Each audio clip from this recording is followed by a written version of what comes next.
Making an underwater seascape with the Los Altos art docents. Project, you'll need paper and crayons, watercolor paints and a brush if you have it, or a washable blue marker, brush, and plastic wrap if you don't.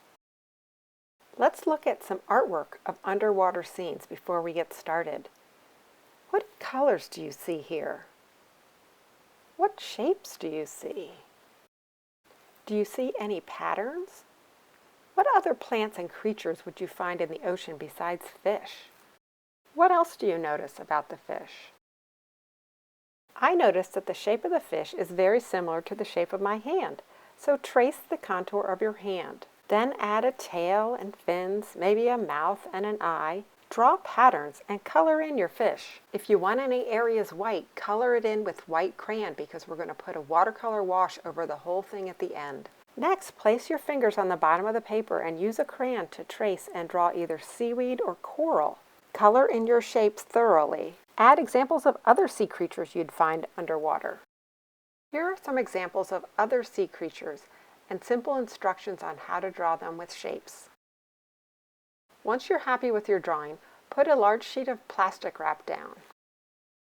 Using blue washable markers, draw on the plastic wrap. Use a squiggle stroke. You can use one color or mix colors.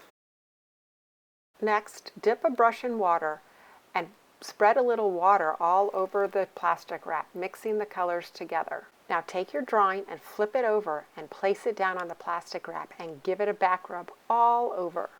Make sure you get all the corners and the edges too. Gently pull the paper off the saran wrap and voila! Notice how the crayons resist the watercolor because they are made out of wax and water and paint cannot penetrate it. If you have watercolor paints at home, you can use a watercolor wash by adding a lot of water to a little bit of blue paint. When you have enough wash, brush the wash across the page from side to side to fill in all the water. Notice the resist works with the watercolor wash as well. Hope you have fun creating an underwater scene.